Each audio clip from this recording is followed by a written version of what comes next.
Gaza के युद्ध क्षेत्र में लोग बंकरों में रहने को मजबूर हैं। इन पर लगातार रॉकेट हमलों का खतरा बना हुआ है।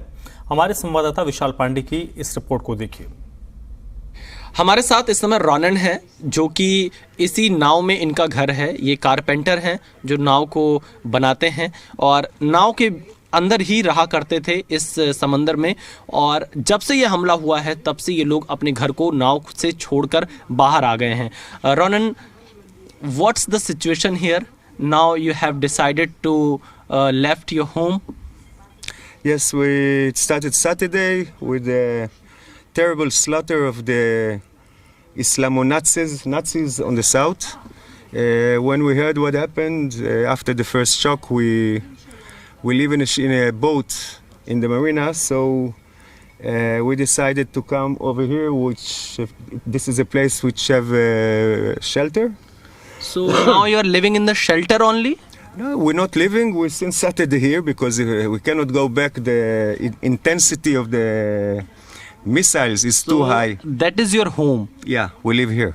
You live there? Yeah. There. I would like to. मैं अपने कैमरामैन से कहूँगा कि जरा उधर की तस्वीरें दिखाएं। यहाँ If you move to the left a little यहाँ bit. पर इसी नाव पर इनका घर है जहाँ पे ये रहा करते थे। अपने घर को यहाँ पर दिखा रहे हैं। देखिए किस तरह से ये अपने घर की यहाँ पर where sir? There is the big one you see with the brown sheet, and she's told, and over there between the two sailboats there is a big one. Where sir? Which one? You see a white boat standing. Take to the left a little bit, and you see a tall boat. Oh, a big one. That's your home. Yes. तो देखिए ये उनका घर था जिसे ये अब छोड़ चुके हैं। Now where are you living here in the shelter? Can you please show me that location? Please be my guest.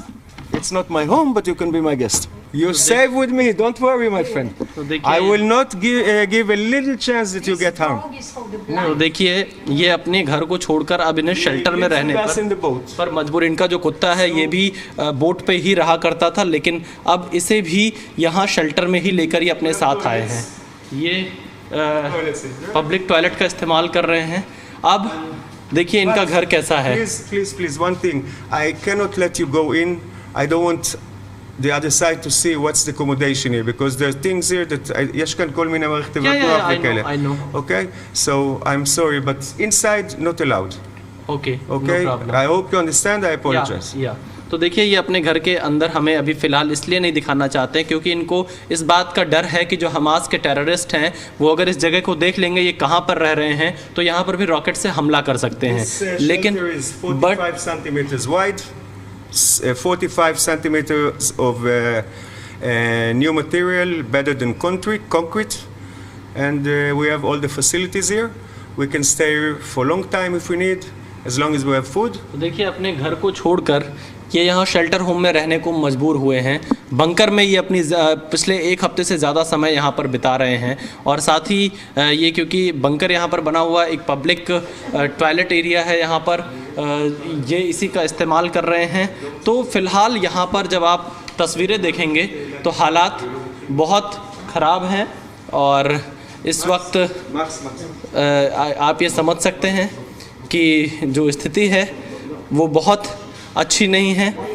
अपने जो इनके यहाँ पर डॉग हैं उनको भी यहाँ पर ये इसी शेल्टर में लेकर रह रहे हैं। तो समझिए कि किस कदर इज़राइल के नागरिकों की हालत है। इस समय अपने घरों को छोड़कर उन्हें बंकर में रहना पड़ रहा है और यही यहाँ की अब सच्चाई है। ये हमास के आतंकियों के कारण ऐसे हालात यहाँ पर बने हुए हैं। कैमरामैन जयदीप के साथ विशाल पांडे, जी मीडिया, दक्षिण इज़राइल।